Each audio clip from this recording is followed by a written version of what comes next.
gather round, the snow is falling bright. It's Christmas time, let's make spirits light. From jingle bells to the Yuletide cheer, we've got the stories to warm your ear. Fa la la, Christmas Reel.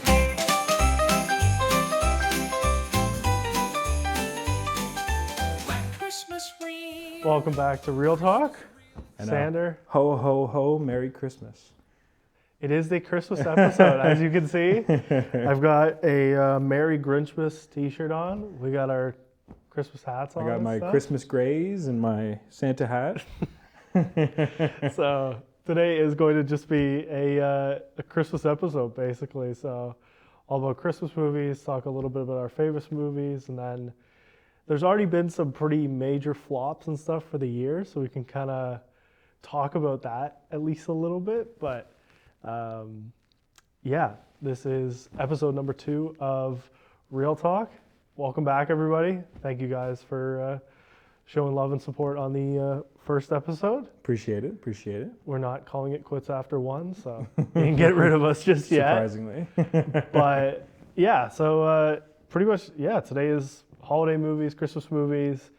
I know I got a handful of kind of iconic ones that are my favorites in terms of like ones that I've watched. I don't know how many times and stuff over the years. No, they don't crack my top 10, but they're pretty good.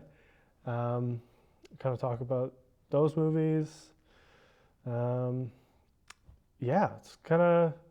I'm actually watching one of these movies right now with Allie as well. We're finishing it tonight. Have you watched The Holiday before? Yes. It's like Jack Black, Cameron Diaz. When did that come out? That was 06. Yeah, it was yeah, 06. old movie. Yeah. Kate Winslet, Yeah. and Jude Law. I remember that one. It's a good. I think that It's a rom-com. Like it's a very I would say that Christmassy falls rom-com. Yeah, I would say that falls in like one of. I feel like that's a pretty standard, like pretty top answer. Yeah. For Christmas movie. I had never even heard of the movie before. Oh, really? And then she mentioned it, and I was like, She's like, oh, yes. okay. She's like, yeah, this is one of the movies I actually have seen. Oh, that's so funny. I was like, of all movies, And right? you haven't seen it yet. I hadn't seen it. I was like, well, this is the first. This is the first time this has happened. Oh, no. She has seen something that I haven't seen. Yeah, we're almost done the movie. And are you liking it so far? It's okay. Yeah. Like Cameron Diaz's acting is subpar. it's irking me in terms of. But she's a heartthrob rom-com. Yeah. Yeah. That. Sure. Now, Doesn't do a lot of rom-coms. she's done a couple, right? I guess, yeah, maybe 3 or 4. Yeah. Enough. Something like that. Yeah. What do you think of watching movies in sporadically, like in parts? It's weird because it's like Yeah. hard to follow if I go back to it. I like watching everything in one shot, but it's harder to do that with Allie as she just ends up getting tired. And it's a longer movie too. I was surprised. For a rom-com, it's longer. It's like 2 hours and 15 minutes. For the viewers at home, what's it about? So it's about, essentially it's like 2 ladies that are having absolutely no relationship luck, and there's issues and stuff, and they're just like want to get away from the lives and stuff that they have. They find a house swapping website where they end up Kate Winslet's character contacts Cameron Diaz's character essentially and says, Cameron Diaz's character contacts Kate Winslet's character and says like, hey, let's swap properties and stuff. Like, where do you live? Like, how far away is it basically? And so they end up swapping between LA and Surrey, which is like 45 minutes outside of London, England. But yeah, they do this whole thing, and then it's just like there's Kate Winslet's character's brother that ends up like meeting Cameron Diaz's character. It's like this whole little love story, and then there's like the secondary love story of like Kate meeting Jack Black's character and stuff, and it kind of gets intertwined, and we're like kind of getting to the point where like Kate and Jack's character will end up kind of having something go on. But yeah, it's a very like traditional rom-com. I don't mind the premise of like the fact that they're at least swapping locations. Like you very rarely see something like that. But So consistently? yeah, it's okay. It's a longer rom-com than I would have thought. I feel like they could have tightened it up a bit. And the acting could be better. But so you're how far through it? like an hour 45. And how long? So you have 2:15, yeah. So oh, okay. So you got another 45 minutes. Okay. So yeah. from the time you're in, Mm-hmm. what's your rating out of 10? How many popcorn buckets would you give it? I'm gonna go like 5, like a nice even 5. Oh yeah, okay. But your 'Cause rom-coms aren't your thing. Rom-coms aren't my thing, but I feel like it could be a better rom-com. Like Fair. I feel like it's a little bit older, so the acting and stuff at the time, I don't know. It's too forced in terms of Oh, interesting. how it is and how it looks, where there are significantly better rom-coms, I find. So even in that same time that it was released, but yeah, I feel like a 5. I think it's a funny story and stuff, which gives it a bit of value, but the acting could be better, and I don't think it needs to be as long as it is. Yeah. So, have you seen it before? I've seen it many moons ago. Oh yeah. Yeah. Oh, okay. I watched it. Many I think moons ago. Yeah, no, I watched it. I probably watched it like up at the cottage Yeah. or something. Something.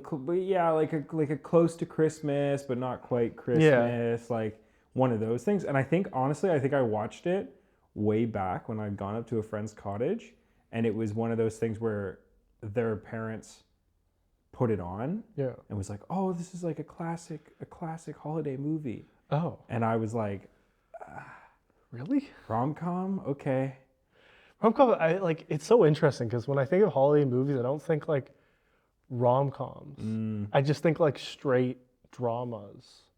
Interesting. Like, no, sorry, not dramas. Just like straight comedy. Or I'm trying to think of like another storyline that's not like, because like, yeah, the list of kind of some of the good movies and stuff that are on my list of like Christmas movies, because I'm trying to like, what would Polar Express be? It's not any of those. Well, Polar Express is just like a straight drama. Yeah. So there you go. Yeah. So I guess between drama or comedy. Yeah. But not really like a rom-com. Like I don't have anything on here that's like a rom-com, aside from the one horror movie that I have on here. Just for like the sake of putting it on there. Yeah. But we'll take it away. Let's start hearing some things from your list. Was there anything like have you seen any other Christmas movies and stuff recently? Or So recently I've seen Red One. Did you watch it? I watched it. Oh my God, how bad was it? Honestly, okay. It's going on. Hot take right here. It's going on Prime soon. For what it is, if Yeah. you just accept that it's a fun Christmas movie, Yeah. and you get away from the fact that they spent $200 million and What was all it? this stuff, like you look away from the logistical reasons and the functional financial reasons. Honestly, I liked it. No, it was like fun. It was just a fun, enjoyable story about getting Santa back. Santa's been kidnapped by somebody evil from another Christmas mystery, Christmas superstition. And yeah, they got to assemble a crack team to go and get them back. And it's honestly kind of hilarious to see Dwayne Johnson Yeah. in such a serious, unserious role Yeah. because he's like Santa's bodyguard. And Yeah. he plays it like he's a very tough, I'm the Yeah. bodyguard. I'm the captain of ELF, which Yeah. is elf. Yeah. Yeah. And honestly, it's a fun movie with some good special effects. Okay. And the characters, you know what it is? You can tell that everybody who made that movie Yeah. had fun making that movie. Really? And so because of that, I was like, I enjoy this movie because I could tell everybody had fun making it. And that nobody took themselves too serious and they had fun with it. I do wish they had the polar bear ELF agent in a little bit more because it was just kind of cool. Yeah. But I honestly, That's a hot take because it is a hot doing take. terribly right now. Yeah, but I think if you go to it expecting it to be like a Dwayne Johnson film, like what was that one with where he's like stealing Red Alert? No. Yeah. Red Notice. Red Notice. Yeah, another Chris Evans as well. Yeah. Which is so because I was just gonna say they've worked together now a few times. I'm curious to see if they'll continue to do some more work and stuff together. Honestly. Well, because they're both in Marvel as well. No, Yeah. sorry. Wait. Well, no. No. Oh my God. One's DC. And No. one's My bad. My bad. Oh no, Well, you've excited. Was there ever? No. What are they? I'm trying to. I'm getting my multiverses mixed up. No, Fantastic Four is Marvel.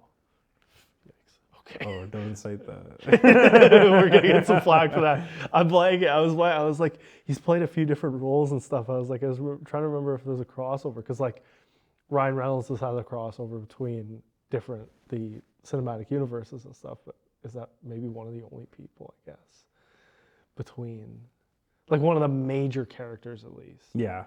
Is like only Ryan Reynolds. There's a couple others. I remember reading a thing. But about like really this, big, yeah. But yeah, Ryan Reynolds like, is a big one. Obviously the notable characters and stuff that he's played.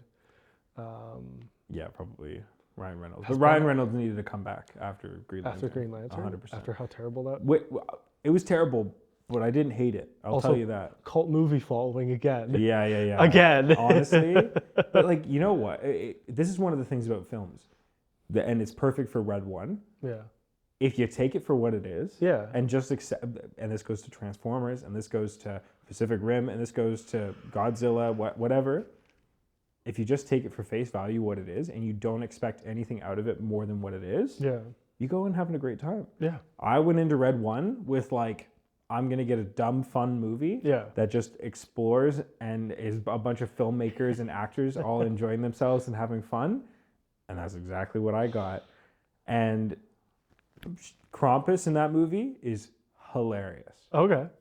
And his sleigh and everything that he has. Yeah. I can't remember what it's called, but the Krampus mobile. But it's like you walk in going, okay, this is like a comedic movie. And like I can just sit there and enjoy a bit of just a laid back comedy. Exactly. Like a dumb movie. What are they going to pull on me? How are they going to include this? Oh, I know this superstition and this myth and this myth. And it's kind of fun how they throw a world into it. Oh, okay. And how they incorporate toy stores. Oh, interesting. Toy stores are, I don't know if I should have spoilers. No, I haven't seen it yet. Let's just say that they're usable. Interesting. For the ELF agents. Interesting. No, honestly, I highly recommend going and seeing Red One. Okay. And you maybe don't go see it, but like when it comes out at home, it's worth a Friday night, and like you don't have any other movie to watch. It's a fun little film. Maybe not $60 at the theater, but yeah. Maybe not $60 at the theater, but like, is it doing a home release? Yeah, I was just gonna say they announced that about a day ago. Nice. So Forbes put out an article saying that it's getting on because it was produced by Prime, like it was produced by Amazon anyway. So it will be getting a Prime release date. That's great. So it'll be like $20. Oh, wow. Okay, so it's going to be streaming on Prime actually the day before this episode goes up. So it's going December 12th. It's going to be on 12th. Prime. That's fast. Well, this is your homework. You guys should go and watch it and tell us what you think, because I would give it for what it is, not expecting any cinematic glory. I'd give it a good 7 popcorn buckets out of 10. That's pretty good. Yeah, because I enjoyed it. Yeah. I thought it was fun. I thought they took their liberties where they wanted to, Mm-hmm. and I didn't leave the theater feeling too angry with what I just sat through. Yeah. I was just like, But going in with the right expectations, because like I know we had talked about seeing it like last week or something, like just quick, get it out there and stuff. But my head was going to like, oh, this is like already another kind of roll my eyes like Dwayne Johnson movie, because he's had a handful of those in the last like 5-6 years. Like he'll do a really good film. Like I've heard that Moana is fantastic. the new one. Yeah. However, sometimes you get like another second movie within the year or something if he does like something else, and you go, okay, I can see why you're worth so much money. Like they're just paying you for the production value of having the name behind, because some of them are good and some of them He's flop. hard to beat. Yeah. Well, because it's like I look at it and I go, what other person could play that character in Red One and be that poster child? That Nobody really. nobody. No. Nobody could. I don't think anybody could really hold that spot. Yeah. And yeah, he's a superstar right now, and I get it. So they, if we're just looking at like so Forrest put out the numbers and stuff as well. So Red One earned $85.7 million domestically, and then $78.2 million internationally. Worldwide box office total was $163.9 million against a $200 million budget before print and advertising is officially what that was. I was seeing other numbers saying it was 250. Yeah, I heard it was 250 as well, but 200 makes So, more sense. That makes sense. It's interesting. Like the Rotten Tomatoes rating of it was rough. I think it was it's a 31 right now, which is one of the worst of the year, just short of Madam Web. But we will get into the worst movies of the year, like the worst rated movies of the year, Yeah. in a little bit. But it's interesting because there was another, like, we'll talk about this movie because you probably even haven't. Have you heard of the movie Hot Frosty? We're talking like Christmas movies and stuff. There's literally a movie called Hot Frosty, and looks as terrible as you think. So this is like a Hallmark. It's a Hallmark it's a rom-com, hour-and-a-half Netflix produced movie. Netflix produced, but they Yeah. probably did like $1 million. Take it as it is. I don't know. I don't know what the budget was. That's really interesting. Well, if you don't know what the budget was, more than likely it was like hire this random production company in Canada to throw it together. It doesn't even say. Netflix made Hot Frosty. No box office. No. 40 million. Wow. No, but this is the thing. That's a lot. That's a lot. Are you ready for this? You ready for this? It's a Canadian movie. I told you it's a Canadian movie because it's a production company in Toronto, in Canada, wherever it was. Yeah. Maybe Vancouver. Vancouver does a lot of Hallmarks. Who did it for like $1 million, $2 million, Yeah. and they turned a $40 million profit. That's or $40 million gross. Yeah. Like that's crazy. Ottawa, Brockville, Pakenham. Does it say what company it is?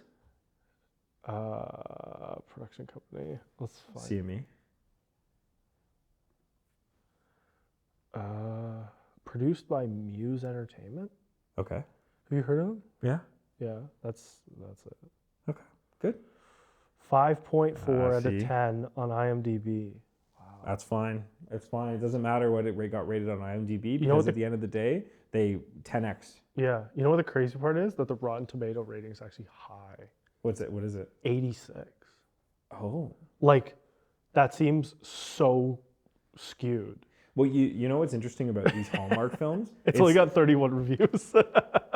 Well, the Hallmark films like that, where it's Yeah. a small team and they're working at like a decent budget, like a lower budget, it's like Yeah. 1 to 5 million, we'll call it, depending on the cast, depending on the locations, everything like that. Yeah, Hallmark films and MOW films, especially shot in Canada, yeah. they have some great creatives on it Mm-hmm. and some great members, some great techs, whoever, post teams, wherever in the pipeline, Yeah. they've got some great people who really, really care about what they're doing, regardless of the subject matter, and they transform those films, Hallmarks, MOWs, whatever, you name it. Yeah. They really, really, really transform those films. And so that seems like one of the films where they got the right script writers, Yeah. the right story editors, whoever the case is, right direction, and they were just like boop, boop, boop, boop, and just happened to pull together something great. I also know that the market for Hallmark movies and feel-good romance movies is high. I think it's incredibly high. Is it really? Oh, God. Because it It's so shot good. up again? I feel like it came down. I think for it's a been little pretty bit. consistent. I know a couple companies that have had Hallmark movie deals where it was like Hallmark and MOW. Usually they go in tandem where it's like, we're going to give you budget for 10 films and you deliver 10 films to us. Wow. And we're going to go sell them. So like we'll give you $1 million each film, make it for $1 million, or we'll give you $2 million each film, make it for whatever you feel fit out of the 2 million. Yeah. And then we'll sell it for 3 million or 4 million, or we'll do Wow. a distribution deal and make 40 million on each one. Yeah. Right? That's crazy. Yeah, it's brilliant. There's another like terrible one that came out Oh yeah. with Jack Black. Oh yeah. So it got released. This is just like the collect the paycheck one. Definitely. Yeah. But distributed by Paramount. So like big enough, but it's called Dear Santa, and it's getting absolutely just dragged through the water right Oh now. yeah. Do you have Post the- Malone's in it. Really? Post Malone's Malone's in every- it as Post himself. Malone's in all the movies. As now. himself, though. Oh, that's really funny. So interesting. Is he So wearing his new UGG boots? probably. Honestly, for the right person, they're kind of sweet. But It's I just could never. Yeah, so this has got a 22 on Rotten Tomatoes. Oof. Like very rough. So I guess we're going to see Red One before that one. Eh? Yeah. This is called Dear Santa. No, it's on Prime. Like it's not. You said it never got a theatrical release. I don't think it got a theatrical release. So it was a Paramount. What's interesting is I also heard that Red One, Yeah.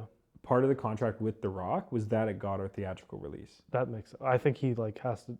Well, but then I was just gonna say he has to do that with every film, but he didn't do that with the Red Notice. Oh right, it was just a. Yeah, it was straight to Netflix, but it was a Netflix film that he was contracted to do. I'm shocked. Yeah. That might be his only one that's ever gone straight to streaming. Yeah, or maybe he did that one and went, okay, going forward, Yeah. movies belong in But the theater. but he doesn't care because like he does Red One, it does okay. He's already been paid. And he does Moana. Moana's at like 600 million in the box office already after Yeah. like 2 weeks. So it's like you look at these two contrasting movies. You go, that's insane. And I'm sure he's getting a kickback from the box office. Oh, 100%. Like I'm sure he, of all people, has the highest percentage. Yeah, out one of that. them. Especially for Moana, because he's like, really he kind of. He's Maui. Yeah, he's the franchise essentially. Yeah, have you seen some BTS stills of the live action one? I saw him with like the big like muscle suit on. I was like, oh, okay. Oh, so, okay, yeah, this is so what he's we're not doing. big enough, eh? I was like, he is damn. big, but he's not like Maui big. That's not enough That's gear. crazy. That's okay. I get it. They don't want to. Yeah, that was. Yeah. Is he taking gear? Did Aaron Taylor Johnson take gear for Craven? We're not going to talk about that. No, they just worked hard. Yeah, he put 30 pounds of muscle on and that amount of Light work, baby. Light Absolutely, work. yeah. Totally. Yeah. All Hollywood. 100% nat. You can't do the natty or not in Hollywood. We can't do that.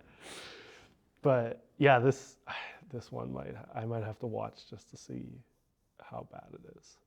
Because I already have Prime Video, so I can just watch it. I don't have to, I don't have to go to the theaters You can and give us your popcorn bucket. pay later. for it. But yeah, it's like he's like Jack Black is Satan. He's not Santa. So it's like the whole. Oh, I saw the trailer for this. Did you? Oh, it's where the little kid writes a letter and he Yeah. spells Santa wrong. He spells Santa as Satan. Really? And then Oh. and then Jack Black appears in his closet and goes, "So nice of you to write to me." And then the kid's like, "Santa?" And he's like, "I'm not Santa." And I'm he's Satan. like, and no, but he doesn't say that. He's like, Yeah. I'm not. What are you talking about? You wrote to me. You addressed the letter specifically to me. Yeah. And then he goes, do you have trouble spelling? And the kid goes, yeah, sometimes. And then the camera pans down to the letter and it says Satan on the front. Oh my god! Oh, that's so. Honestly, it would probably be a funny, like a dumb, funny movie. Yeah, it says comedy. Okay, so if I could go in with the expectation of it being like, But Jack Black will make it a good time. Jack Black does good films most of the time. Yeah. I don't really have a problem with that. There's like other ones called like Nutcrackers, which is like a holiday one. It's on Hulu. It's Ben Stiller, actually. I don't know. So funny. Yeah, Hallmark season is like, let's get a nice paycheck to pay for some gifts. Yeah. Yeah. Dear Santa's got a 22, which is rough. There's another Dear one. Santa is a. That's the one. That That's is the the Jack Black one. Yeah. Oh, that okay. Now is it actually Dear Santa or is it spelled Dear Satan? No, it says Dear Santa, but on the poster it says Dear Satan. No, it says Dear Not Santa. Oh, okay. That's funny. They can't. There's no way they could put that on the poster. Where there's a will, there's a way. But I guess they don't want to send the wrong message. Yeah, like you to the want it to audience. show Yeah, as a they Christmas don't want it to be- movie. And they want it to be all about That's funny. good so. things.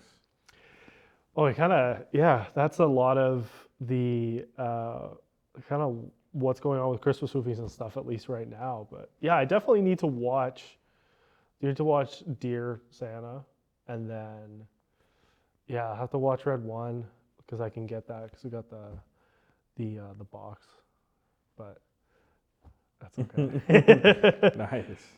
I gotta do the talk about Juror 2 as well, because it was. Have you watched it yet, or no, not yet? I've heard stories.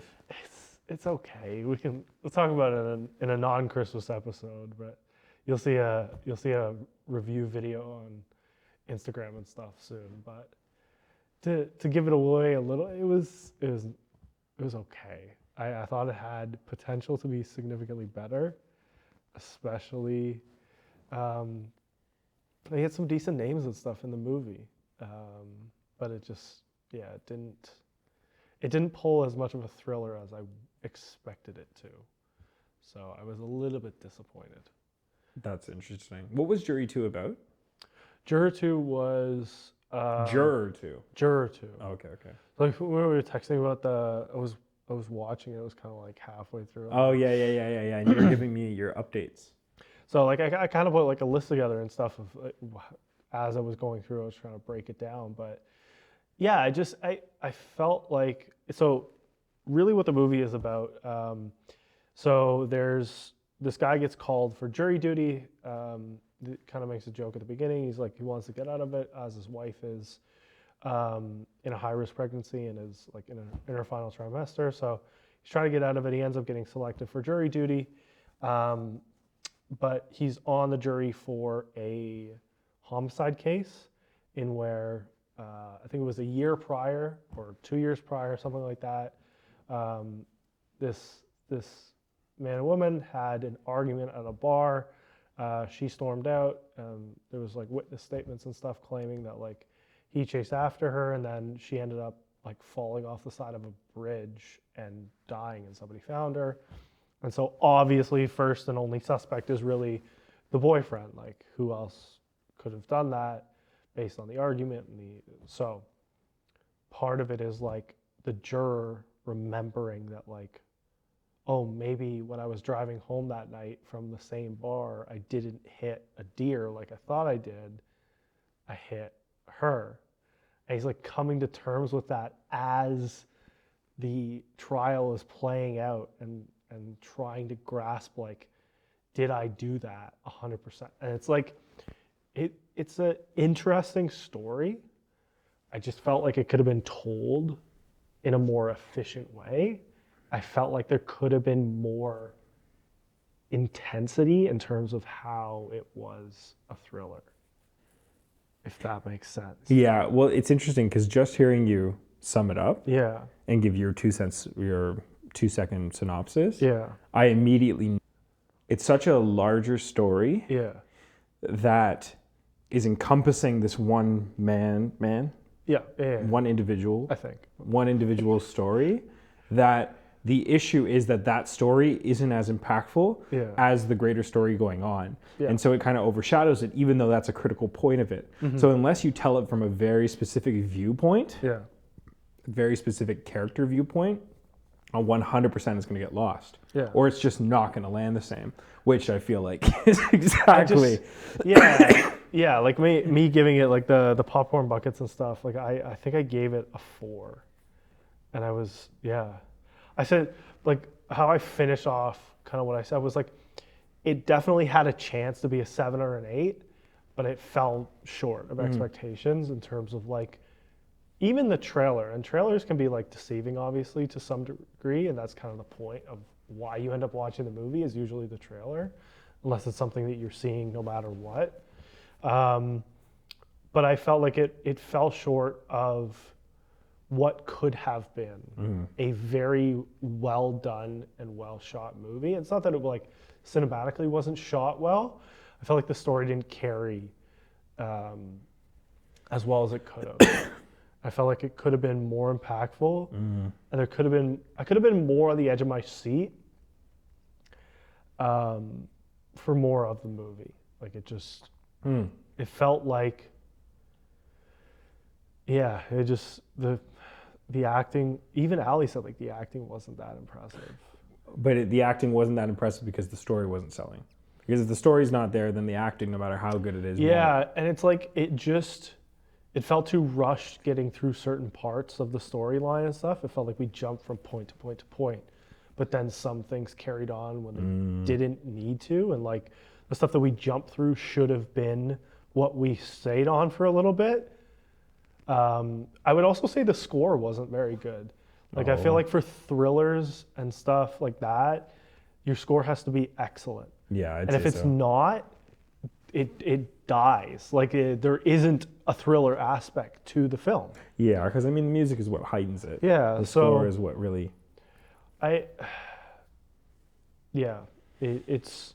I would say I still recommend watching it, as like actually give it a watch to see, because the ratings and stuff from people are loving it, and this really just could be a hot take in terms of my opinion.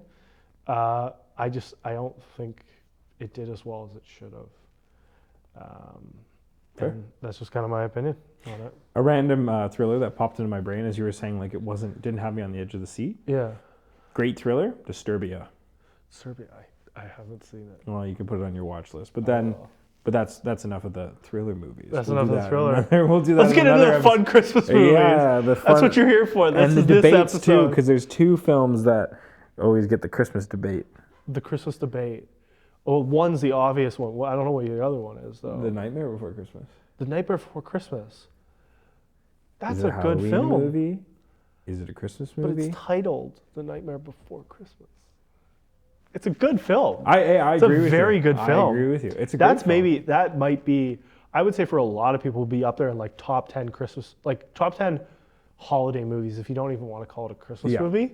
But it's just so well done. Because that's a Tim Burton film, right? Yeah. Okay. But the Tim Burton, like, let's call it the Tim Burton universe. Because there's so many of those movies and stuff. The Burtonverse.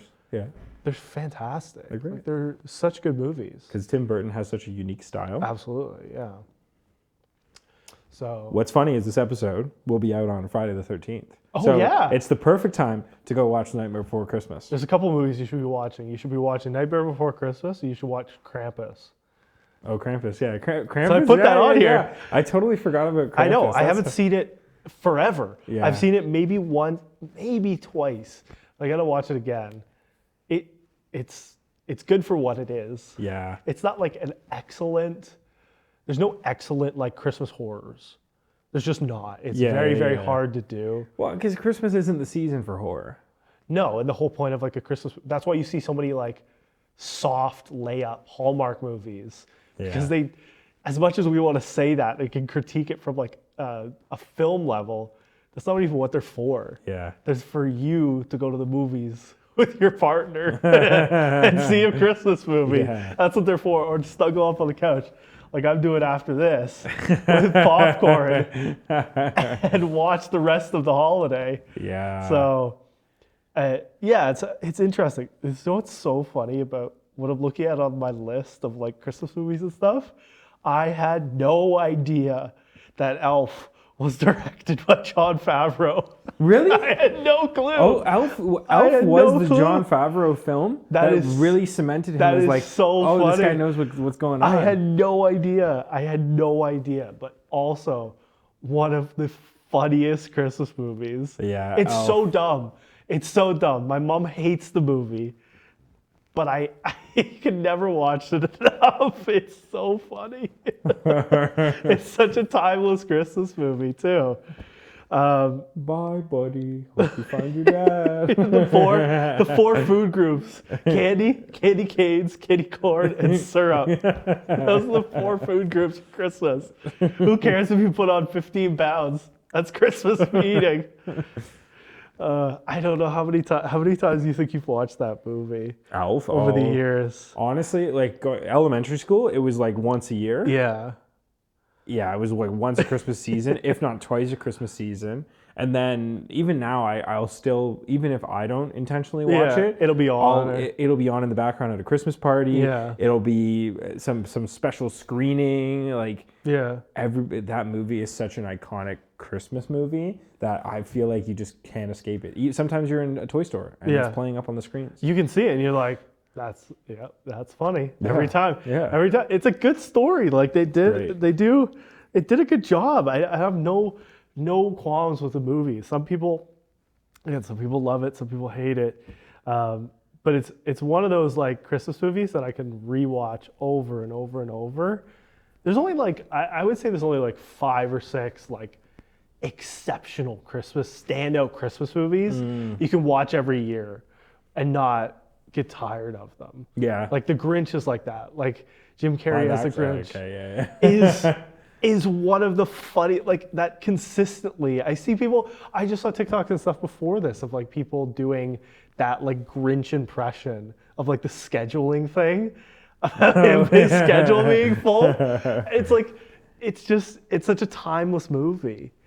And they're old, like they're older movies, but they're so funny. And the techniques used in them are so crazy. Yeah. Like I know for one that when Jim Carrey was getting the makeup done for the Grinch, Yeah. he actually had to do special CIA torture and I heard about that, yeah. torture coping methods because the yak fur that the costume was made of and the prosthetics and everything made it feel like he was suffocating. And it was such an intensive makeup process. He was in the chair for hours that yeah, he had to train in order to actually get it done and do it. Otherwise, he'd go crazy. And it was hot and sweaty and sticky and all these things. And I think he was in there was an interview of him talking about it, and he was just like he can't do that. Like it would be really hard for him to do that again because of the trauma that he went through.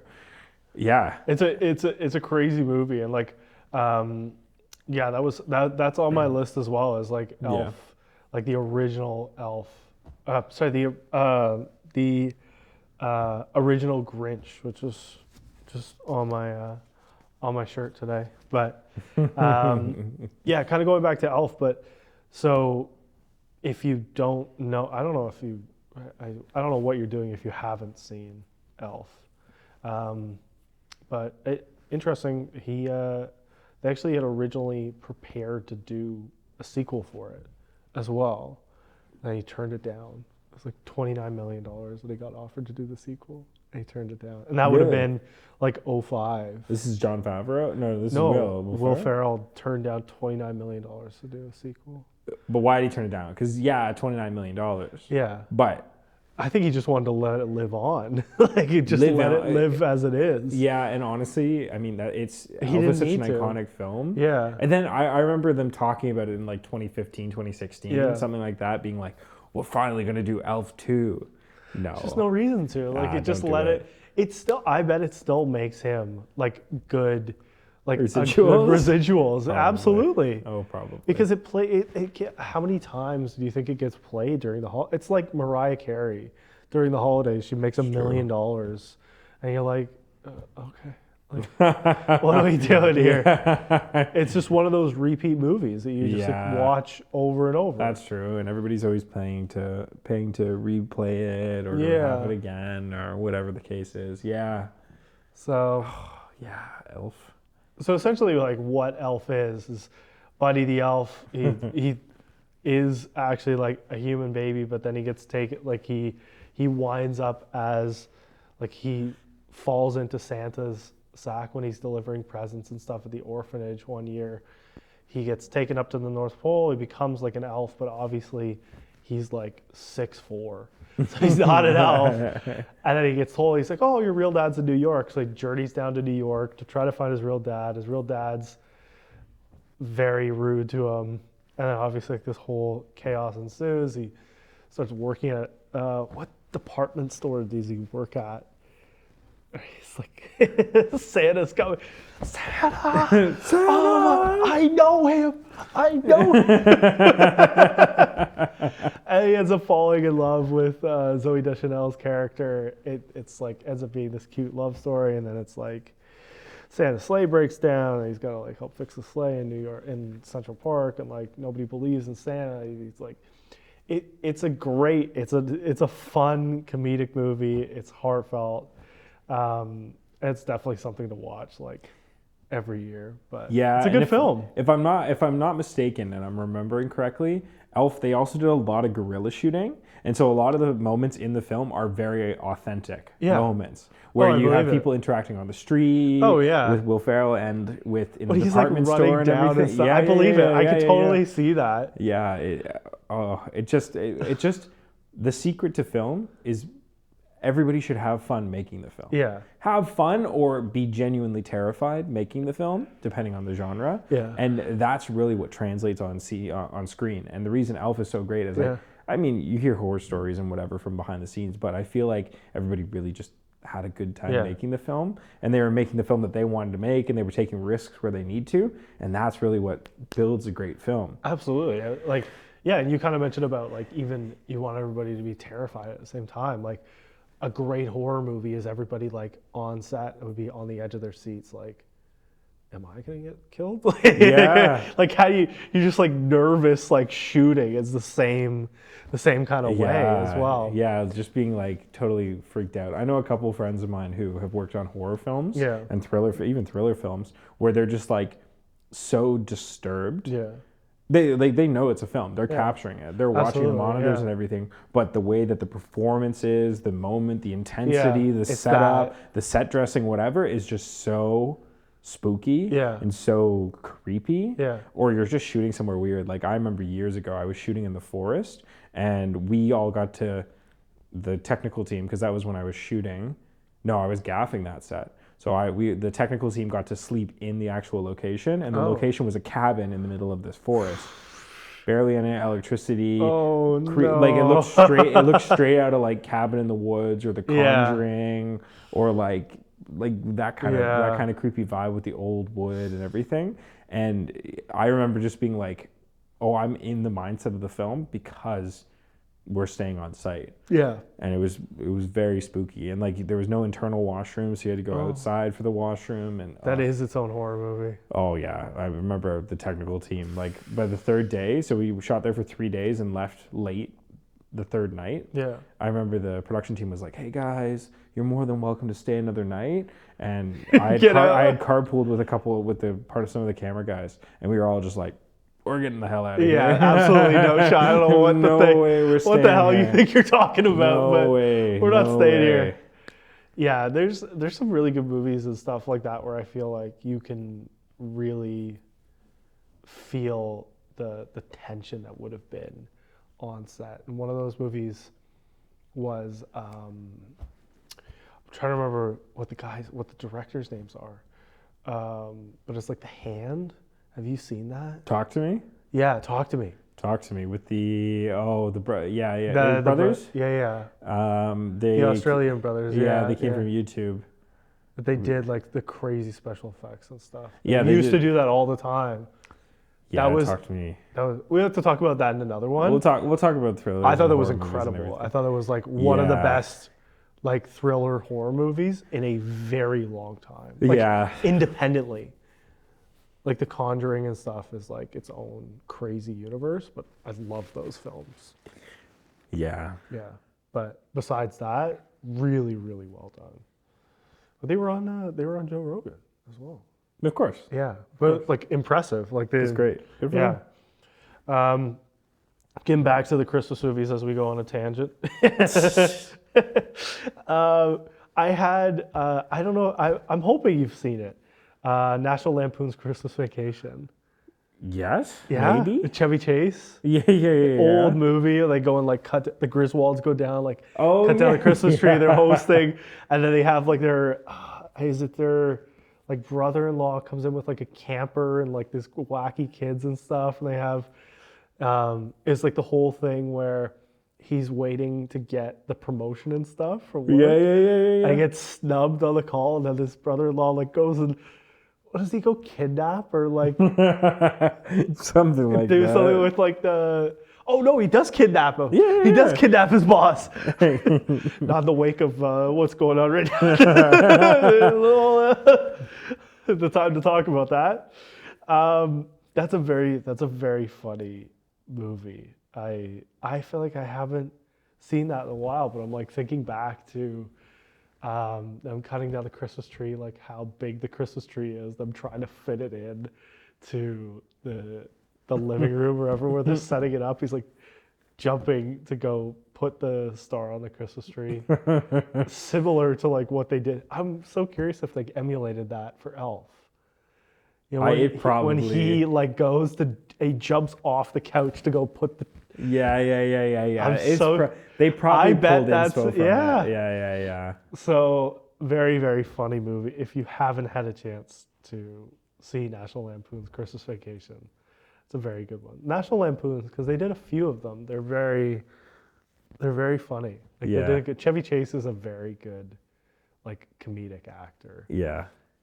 Well, he was in Community as well. Yeah. But he did a very good job. Like those old movies were. Yeah, and those movies had like a physical comedy element to it. Oh yeah, like with the absolutely. tree and The tree, everything. the turkey, Yeah, just crumpling open. Oh, you're totally making me realize though that like, I don't know. I mean, film language changes over time. Yeah. But yeah. During that period, it was like, and even going into Elf and everything, there's just like this great physical comedy from the talent on screen. Oh, absolutely. That just would make you laugh so hard.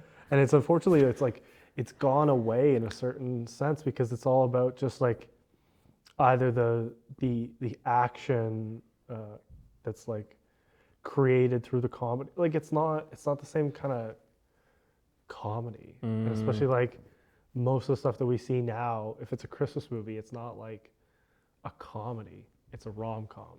Like it's not, there's no physical comedy to it at all. Yeah. Like it's just not the same as it used to be. So it's interesting because like there's like if you one of the other movies and stuff as well, like you look at Home Alone, same thing, another like Oh, Home Alone, yeah. like both of them. That's so funny. But like Home Alone 1 and 2. I loved Home Alone. I think it's such an iconic film, like such a good again, Christmas movies, right? Yeah. So it's like you look at those and you go another aspect of like physical comedy. Like Yeah. all it was That's physical. it's That's what just makes it physical so iconic. What are they called? The Wet Bandits? No. What's the Wet Bandits? I forgot about that. Oh, I forgot what they call themselves. Yeah, something. I think my it was the God. Wet Bandits or the That's funny. something like that. But yeah, another like Great. iconic one that was physical comedy. Like that is a really good example. And like it was a great film that just used the setting of Christmas and what Christmas brings. yeah. So in Home Alone, obviously, how old is he in that film? Oh my God. He's supposed to be like 8, 10? Yeah, maybe? yeah, somewhere around there. Yeah. Young kids left at home, and his whole family leaves him at home while they go on vacation. And then, as Christmas traffic and New Year's traffic happens, they can't get back to him. So he's all alone by himself. He's at home alone. Home alone. And then, there's some bandits, some burglars who happen to know that Christmas is a great time when people aren't home. And so they try their luck and just happen to pick the wrong house, and Kevin's ready to go. Kevin is ready to rock. Kevin.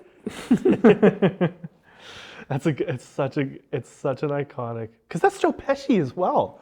I'm remembering that. Like, I don't even have that written down as it is, like, he's in the film, but I'm like, remember, he's one of the bandits, which is so funny because he was doing mob movies at the time, and then he does, and he has the perfect Home Alone. demeanor. Oh, it's so funny. Which is also so perfect of like that role, especially of like, who else are you gonna give it to? Yeah. Then like, Merry Christmas. it makes sense. The animals. That's such a good film. So yeah, Home Alone's another good one, like the first and the second. Obviously, we're talking about The Holiday as well, kind of put that on the list. And there was a lot of, we kind of talked about it already, but it's interesting because obviously a lot of people had the same idea of watching that movie, because when I looked it up for like, oh, is it on a streaming platform or something? I looked it up and it was like the third most searched for movie right now. Home Alone. No, The Holiday. The Holiday. Yeah. Oh, okay. I was like, obviously, a lot of people were showing their boyfriends right now that movie for the first time. I was like, it's so interesting. And I said that to Ali last night. I was like, oh, some people had the same idea as you, that they wanted to watch this film at this time of the year. But Yeah, that's so funny. it's an interesting, yeah. Well, I'll wait to finish it. Yeah, it really shows that, like, how much a movie can impact you and ingrain itself. Yeah. Yeah, but that would be like watching like Love Actually again. Yeah, Or like yeah. watching The Notebook, or like those films that just are iconic rom-coms and stuff. But, Yes. yeah, that's kind of on the list as well. We'll get to the other controversial pick closer to the end. Not sure about this one, but another like unbelievably well done movie, especially for the time too, in terms of animation, was The Polar Express. Because like the Polar Express is, I always blank on like how the movie starts and stuff, but it's essentially like kids wishing for stuff for Christmas, and like, I guess just the journey of going to the North Pole essentially is really the whole All aboard. film. But Robin Williams, right? no, it's Tom Hanks. What is Tom Hanks? What am I thinking? Oh my God. He played like 14 characters or something in that film. Yeah. He played a lot of people in that film. Tom Hanks. That's so funny. I think it was 14 or something. Yeah, like in he that played a lot. number. But he's the train conductor. He's like the old, like he's the grumpy old guy. Like there's a whole bunch of like extra characters and stuff that he plays, but very, very impressive. Honestly, what I remember most about that movie is like when they're on the train and he's doing the like hot chocolate dance. And he's like spinning and doing the whole like scene with the pouring hot chocolate and stuff. And it's very interesting because like, actually, the point of the movie I'm remembering is the kid doesn't have a ticket for the train. So he's like, he gets on the train and then he's like trying to navigate not having a ticket. And that's part, and then he meets the girl, and it's like this whole, it's a very interesting movie. It's like, it's quite nostalgic in terms of like. And that was one of the earlier cases where they used motion capture, right? It had to, it was 2004, it had to have been. Yeah, they were doing like facial tracking and everything. If I remember the behind the scenes. They did a good job. Like for an animated movie, the way that it is, because it almost looks like a live action. Yeah, with that. That's really what it is. It's kind of like right between the lines of what that looks like. But it was a good film. Like I remember, that's a pretty iconic like film, because it came out in 2004, which is like we were 5, which is crazy to think about. That's wild. Yeah, I remember. But I remember seeing that like pretty young. I think I remember my mom showing it to me for the first time. Yeah. But it was it's a great it is. It was one of the like groundbreaking motion capture animations. Yeah, there was a lot, like the animated films for Christmas are really good. They do a good job. Frosty the Snowman. Yeah. I'm trying to think what was the animated film that had the miner, and the miner would go silver and gold, silver and gold. I don't know. Oh shit. I have to recount that. I'm not sure. Yeah. That I just totally had a thought where I was thinking of animated film. Yeah. And I remember this miner, and he would take his little pickaxe. Yeah. And he would throw it up in the air. Yeah. And it would land, and then he'd pick it up, and he'd go, "Yep, there's gold here." Oh, what was that? That was like, was it like the Abominable Snowman? I think it was because Yeah? I remember as a kid. I remember it kind of freaked me out. Oh. And I think it was the Abominable Snowman. Interesting. Yeah, that's definitely what it was. Okay. I haven't seen that one. No, I have That's to watch so that for funny. sure. Yeah, there's a ton of like really good, iconic Christmas movies and stuff. Like there's a lot of options in Yeah. terms of Christmas movies. As we kind of talked about before, the Krampus film as well, which is it's a horror movie. It is, but then it's also like dark humor meets festive horror, basically. So it's like it's good. I kind of put it on the list in terms of like just it being like kind of one of the very few Christmas horror films. I'm sure there's lots of Christmas horror films, but it's hard to like one of the more popular ones to say. Yeah. Because I'm sure I remember hearing about. I definitely these. feel like it has some replay value and stuff as well, because just it was one of the ones that I recognize in terms of like one of those horror films. But it's been a little bit since I saw it. I have to rewatch it. But it was pretty well done. I saw some footage from the Nordic countries of their Krampus celebration. Oh yeah. And like everybody, like a whole parade of people get dressed up and parade through the town with smoking wood and all this stuff. And the baskets to carry away children and all this stuff. And it just like, it's so creepy, but also like so interesting. Yeah. So we should watch the movie and then go. Yeah. We'll go If we haven't missed it already. Yeah. Go to Nordic country. Yeah. Where's the best Krampus festival? Probably, what would you say, Germany? I don't know. I think Or Norway? I don't know where it would have the best. I'm sure that there's a good everywhere, but I think the video I saw was from Norway. Yeah. I want to say Norway does a good job. We'll go there and then we'll go to Switzerland to go skiing. Yeah, and buy a Lamborghini. As we talked about this before, was the Grinch, like I guess probably the original Grinch? You're talking live action? The Jim Carrey one? Yeah.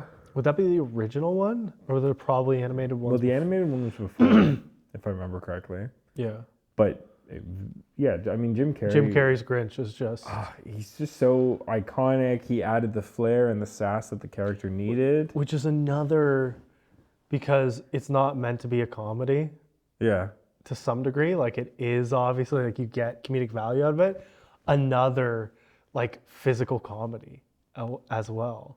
Yeah. That you can really... Because it is so physical. Like, you can think of, like, the way that he's moving and stuff in the way that he is the Grinch. Like, it's physical comedy. And you just don't see that as much anymore. Yeah. No, Jim Carrey, iconic. Like the Grinch. There, I remember hearing that there was the Who in Whoville, yeah. Oh, and then his heart grew 3 times its size. Boom, boom, boom, boom, boom, boom. Yeah, the storytelling, and like the trueness to the story and the animation and everything. Yeah. But that I think was what made the live action so iconic. Yeah. Besides Jim Carrey fully embodying and making that character so cohesive and so 3-dimensional. I feel like he's just done such a good job with like making that character as iconic as it is still today. And otherwise it would obviously still be such an iconic character that we remember in terms of like the Grinch and like that story and stuff, because I remember like the book and everything when I was a kid, but that just, it wouldn't be as good without him doing that. The animated film was so good that I feel like Jim Carrey kind of had to blow the live action out of the water. Otherwise, it just wouldn't have made the impact that it was supposed to make. Yeah, well, it just wouldn't have made the impact. It would have just been like, oh, this is like a fun alternative if you don't like animation or whatever. But Jim Carrey just... It was just so good. Came home, blew it away. Definitely another one that I'm going to watch again this Christmas season. Yeah, that'll be definitely another Christmas movie and stuff for this year. There's so many good Christmas movies and stuff, so it's always nice to like have a lot of options. And yeah, there are maybe a bit too many, but it's good. That's okay. And then one of the last ones I wrote down was A Christmas Carol. Yep. There's also like pretty iconic. There's multiple adaptations and stuff. It's kind of different versions. There's a Muppets Christmas Carol. There's Scrooged. Looney Tunes. Yeah, like they've done so many different versions of that, and the whole story like kind of surrounding Scrooge and learning to give. Yes, to actually be good, and visiting of Christmas past, present, and future. Oh no! But yeah, it's really another like timeless kind of movie or whatever adaptation and stuff. I feel like all of those adaptations have done a pretty solid job. Like they're not, usually you get adaptations and like one of them will be kind of mediocre. Whereas those, I feel like have consistently been good in terms of the output. Yeah, I definitely say so. 100% that, yeah.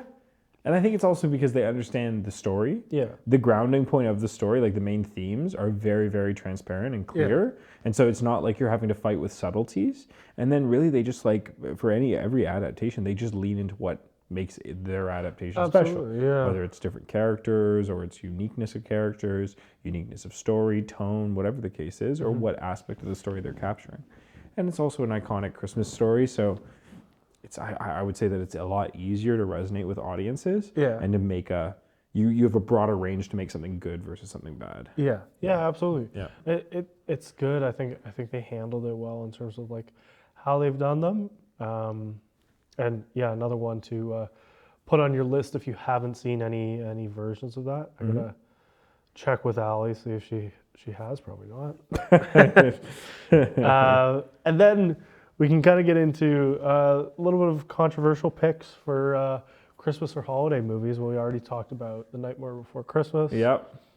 I would say, I don't think that I think it is a Christmas movie. I think that like I'd say so. Definitely a holiday movie in general.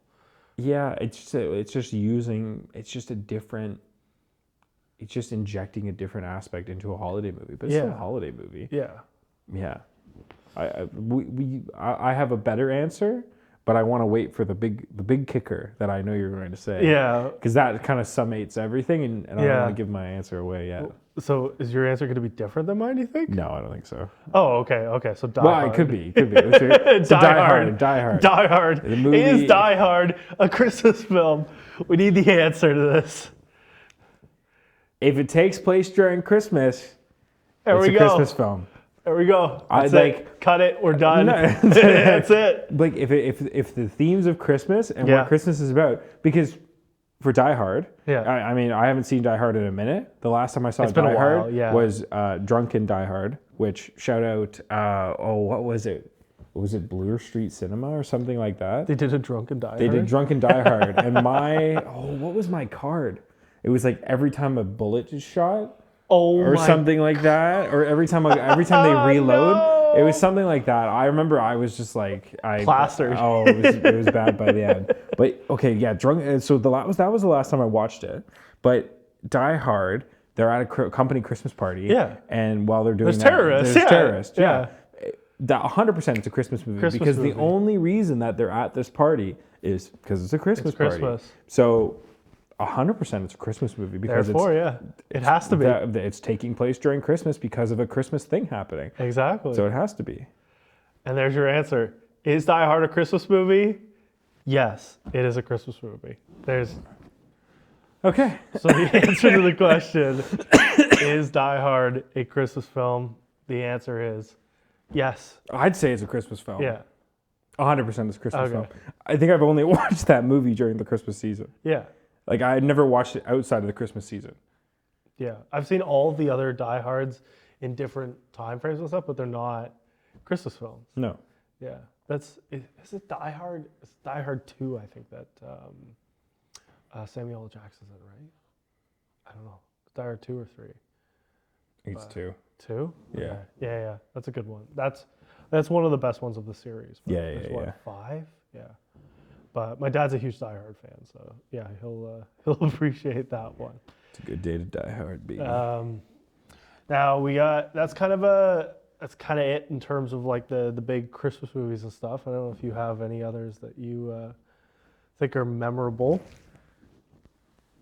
Yeah, I mean, there's no, too old. There's the classic Christmas movies from the 60s and 70s and 80s, Oh, okay. the black and white films, Yeah. the more, oh darling, are you gonna be home for Christmas? No, honey. But no, I'd say that those are the relevant, iconic Yeah. ones, and those are always the ones that everybody goes on about. Yeah, Yeah, especially Die Hard. Die Hard and Elf, I would say, are pretty. iconic. And just everybody's always like, those are You're always the movies talking I'm about them, watching. yeah. Those are the movies.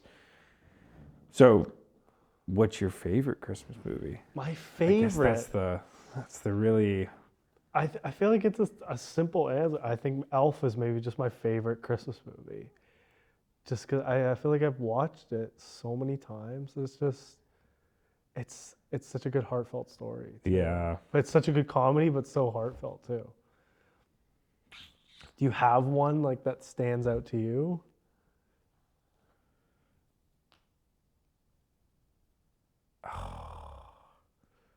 It's tough. No, it is tough because Elf is like the easy answer. Yeah. Right? Because it is just a great film. Elf is the easy answer. You know what? In terms of nostalgic value, Yeah. I'd have to go like an animated film, and I'd have to Oh. either go with like the animated Grinch.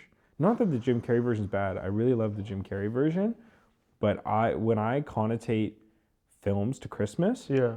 I always remember sitting in my PJs watching on like Christmas Eve, watching like an animated Christmas film, Oh. whether it's like Frosty the Snowman or The Abominable Snowman, or Frosty the Snowman is a good movie as well. yeah, That's a shout. I'm like forgetting about that. the animated films are really hard to beat. There's a couple others that I'm totally blanking on that are animated films that were just like amazing, and like claymation too. Yeah. Oh. Yeah, the claymation. We don't really talk films. about the claymation anymore. That's it. Yeah. No, claymation. They don't 'cause use that anymore Well, for you don't anything. need to because you have computers. You're Yeah. spoiled. Yeah, the computers have spoiled us. Completely. From the technical Completely. side, yeah.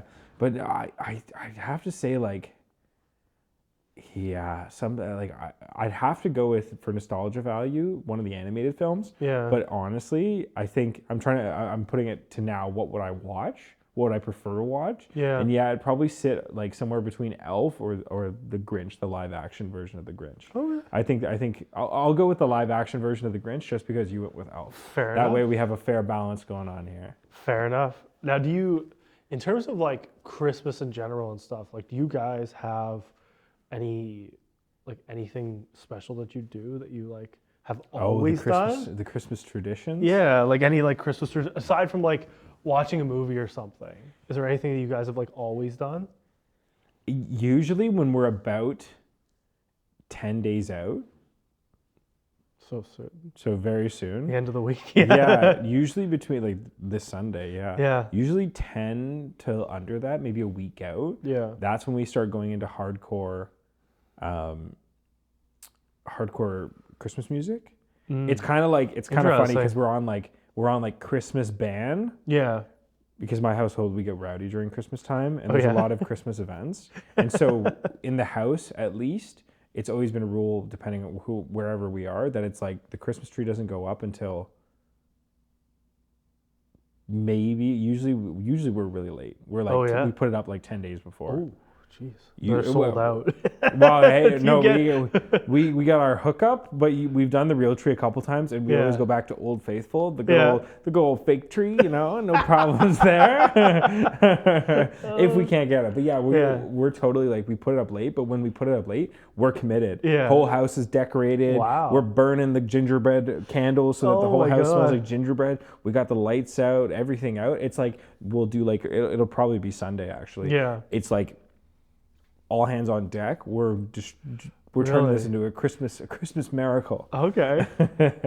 And then we do that. There's a lot of baking that goes on, a lot of cooking, a lot of family events, friends events, just going out, inviting people over.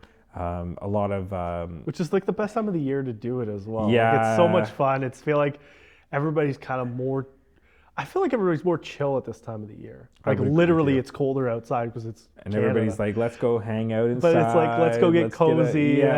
Let's drink some mulled wine or some eggnog or some hot chocolate. We just did that at work too. We did eggnog drinks and stuff. Oh, We had that's like sick. featured drinks. That's really cool. We did eggnog. I have to put those videos together, but we did eggnog drinks. It was actually my first time ever having eggnog. But What'd you think of it? I thought it was, the way we did it was exceptional because we had Julian, who's like a barista and stuff with us. Mm-hmm. He did like a smoked vanilla eggnog latte. Well, damn. And then we also did a gingerbread mocha with eggnog. That sounds great. They were both exceptional. I was like, I can't have any more. I'll have like 8 of them by the time we're done. They're very good. Like they were very, very good. Oh, I was impressed. Oh, there's a drink. It's like eggnog, but it's like Spanish eggnog. It's like South American eggnog. Yeah. Fuck, what's it called? Rum folke? You're telling me like it's great. It's very similar to eggnog. It's just a lot bouzier of an eggnog. It's great. It's just because you're reminding me of that. Yeah. But I mean, I think It's a good time of the year. It is a good time of the year, and then usually I'll also escape to the sun at some point. Yeah. There you go. Yeah. Well, yeah, you guys go down. You guys go down south anyway. Yeah, so I nice. go somewhere tropical. Yeah. Enjoy some beach time. Yeah. When work is chill and everybody's like off. You have not more worried excuse about to it. do that now. Yeah. It's kind of nice. You have more excuse to do that. Yeah. That's a pretty good perk as well. You get to go down south. What about you? It's nice because at least I feel like we do a little bit more stuff in terms of tradition now that like with Allie, because we had a brunch yesterday morning at her aunt's place.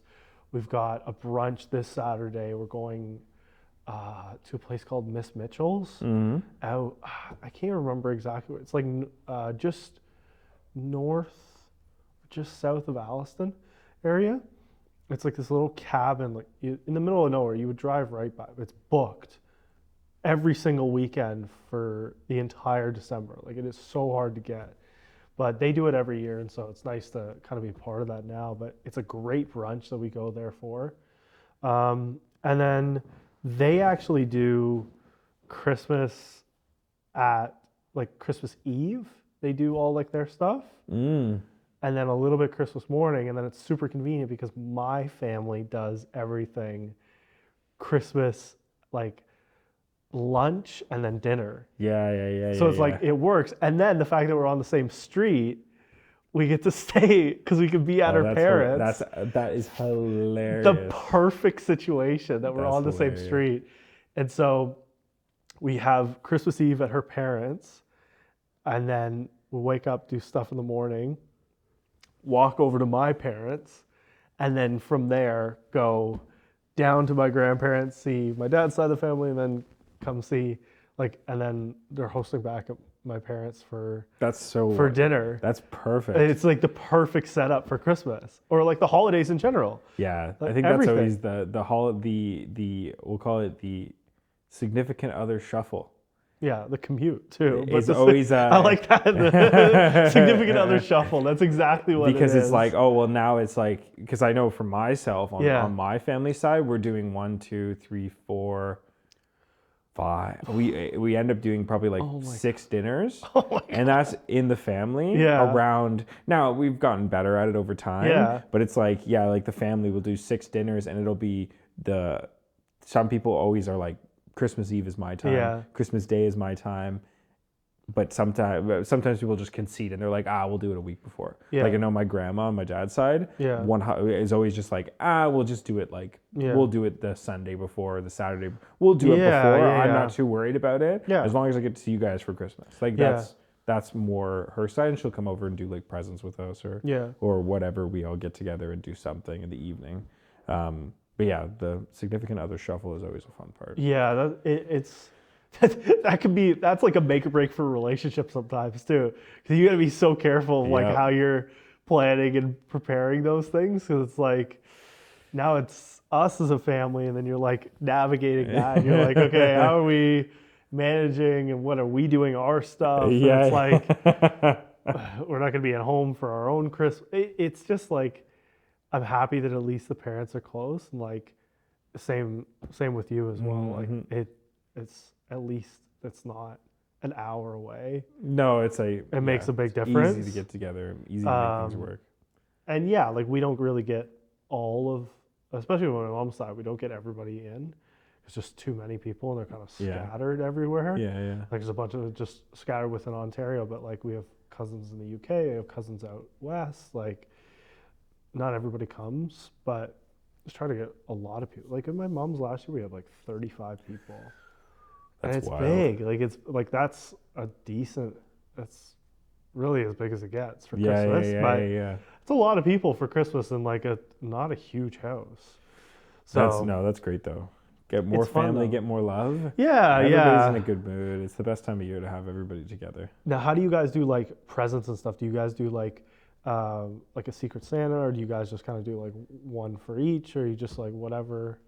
It's changed so much in the last, like as everybody gets older in the Everybody house. can buy their own gifts. That's the biggest thing Yeah. I've noticed is like if somebody wants something, Yeah. they'll just buy They it. just buy it themselves. So now it's more like, what is something that somebody wouldn't buy themselves? Yeah, but they would want to try, that they Yeah. would be interested in.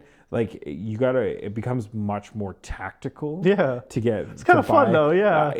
It's made me really reinvent the way that I look at gift giving. Yeah. And I love it from that perspective, because now it's like, what can I get you that is valuable to you? Absolutely. Or that only I can give you. Whether it's like making something, creating something, Yeah. just really, really putting extra thought into it. But yeah, usually we just do a free-for-all where it's like, Yeah, that's fun. but there's also no expectations in my household, which is really nice. That's It's good, like, buy yeah. a gift, don't buy a gift. Yeah. That's okay. But also just show up. don't necessarily expect. There's kind of mandatories though. Yeah. Like you got to get the parents something. Yeah. You got to get the grandparents something. Of course. But and like the grandparents are going to give to the kids and Yeah. whatever the grandkids. But like there's expectations. But Yeah. for the most part, in the last couple of years, it's really chilled out. Yeah. And it's more about just like getting together and spending time Yeah. and cooking and really being like, we're going to take this time to chill because the rest of the year is so busy. Yeah. With everything else going on. Let's chill, let's relax, let's hang out, let's spend the time together.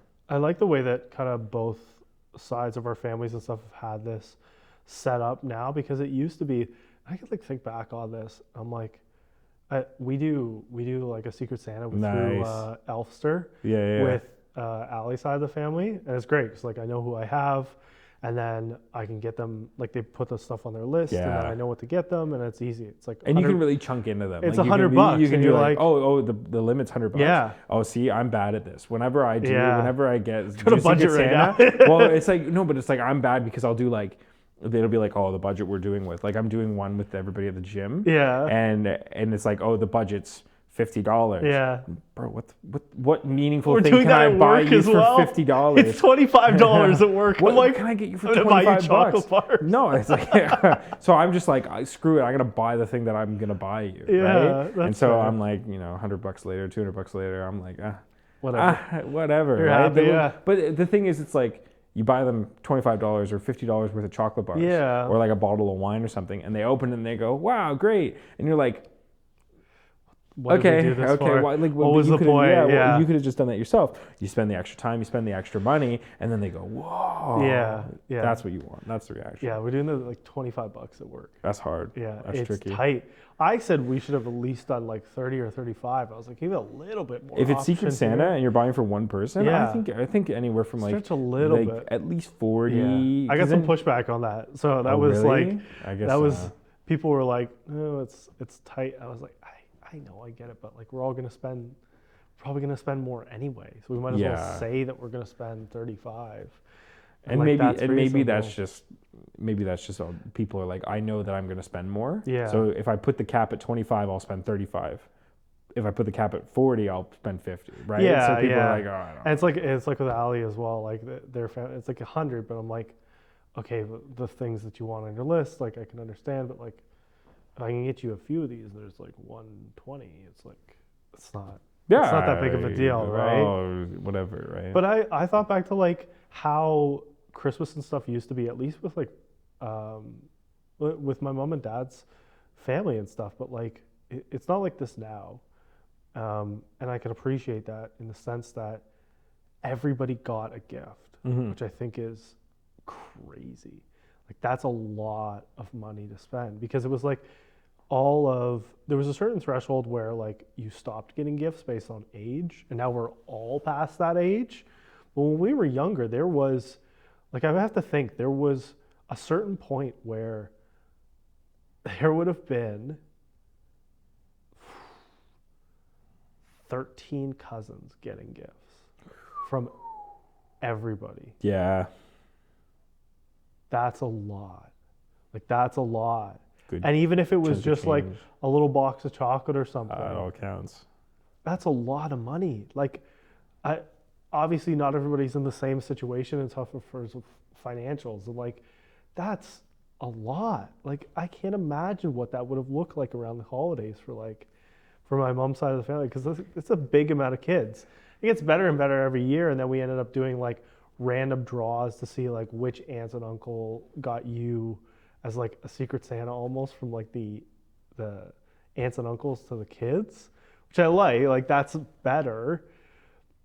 And now we don't really do anything. Like but it's just like everybody kind of brings food and we do this whole potluck thing, and that's way better anyway. Because now it's less We don't about need the it now, gifts. yeah. It's less about the gifts and more about spending time together. My Exactly. biggest thing with that though is the gift fatigue.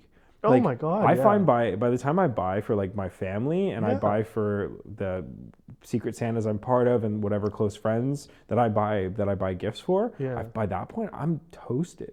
If I had to buy for more people or I had to buy multiple gifts for Yeah. more cousins and all this shit, I'd be like, oh, It's nuts. And like Yeah. I'm just lucky that I'm an only child too, so I don't have to do anything with like I would get like I already know that I'm getting my parents like something small and stuff, but yeah. it's like it's so challenging because you're like I can't imagine like you all your siblings. yeah. I'm like I can't imagine having to do that, and then your parents and then like grandparents and stuff. Yeah, and- it's never. Yeah, the money's never the hard part. The hard part is always the being inventive, because then it's like, Yeah.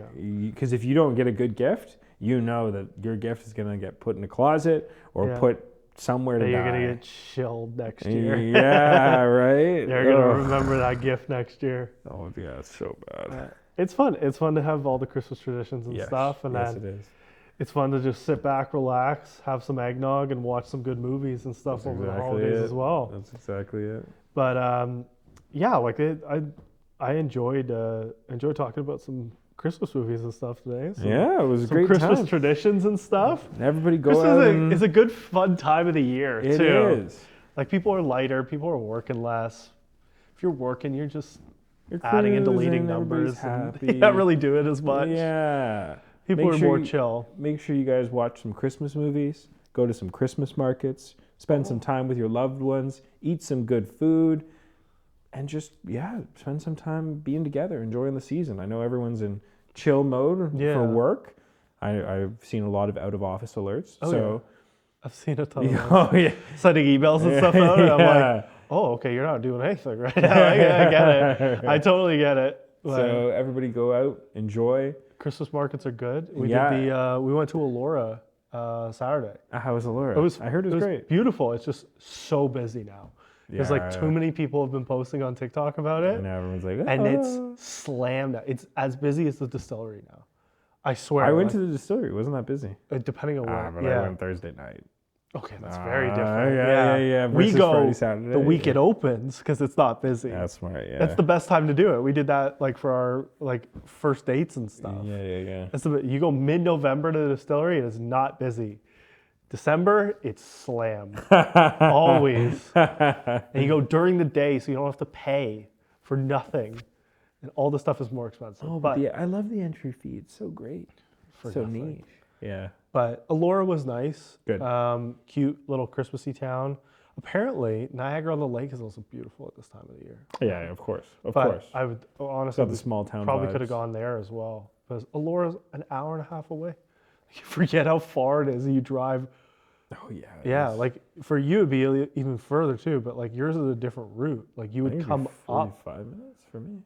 Maybe, yeah. It wasn't too long because I had a good friend of mine who lived in Allura for a long time. And you go up through them, like Highway 6, right? Like through Guelph. Yeah. Whereas we're going straight across, like through Fergus and Orangeville. So Orangeville, Fergus, and then into Allura. No, actually now that I think about it, our Allura back roads was route, like an hour and 20 minutes, hour 30 minutes. Yeah. No, Fergus was where. Fergus is closer, a little yeah. bit.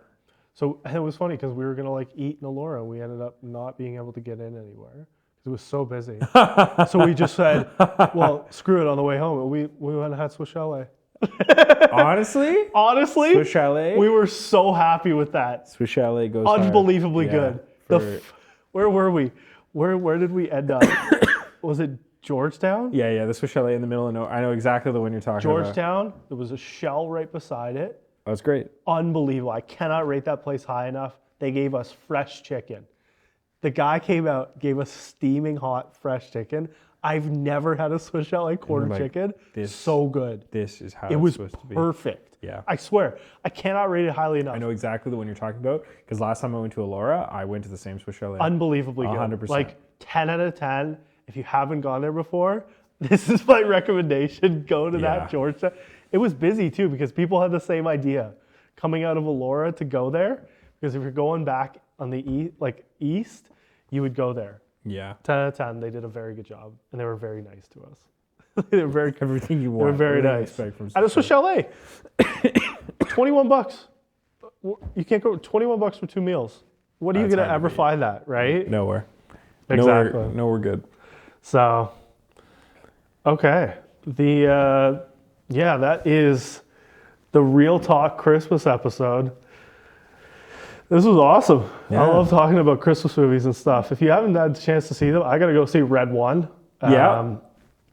I'll let you guys know what I think. But I got to rewatch a couple. Maybe Die Hard. No, it's so many good films and stuff for Christmas and some mediocre Hallmark films, but that's okay. Some really good ones, some really bad ones. They are what they are, but that's okay. We love them anyway. And sometimes the rom-com is just what you need at this time of the year. That's anyway, it. Close off the year like that. So next episode, next week, we're not even going to tell you what we're doing. So surprise. Just surprise episode next week. Tune in and find out. Tune in next Friday. Which will be good. It'll be good. Which will be the 20th. So we're getting even closer to Christmas as well. Yeah. So, well, thank you very much for... Thanks, guys. Thanks for listening. Watching, listening, whatever you end up doing, yeah. Wherever you're getting this podcast. We appreciate the love and support so far. Make sure you follow us on Instagram and TikTok, Real Talk Podcast _ and then on Twitter, Real Talk Pod _ and then head over to YouTube as well, Real Talk Podcast.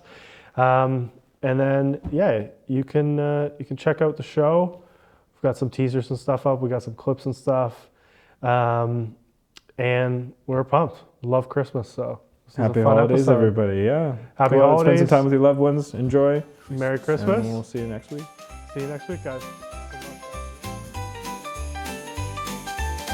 Christmas Reel. Christmas Reel is the place to be for holiday magic and history. From frosty nights to a festive scene, Christmas Reel's got it all. in between. Christmas real.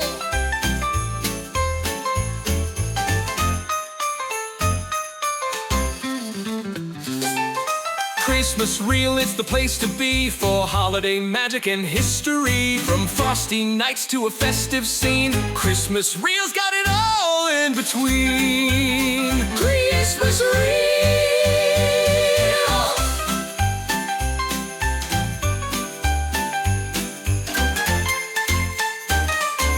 Christmas Reel. Grill. Christmas Reel.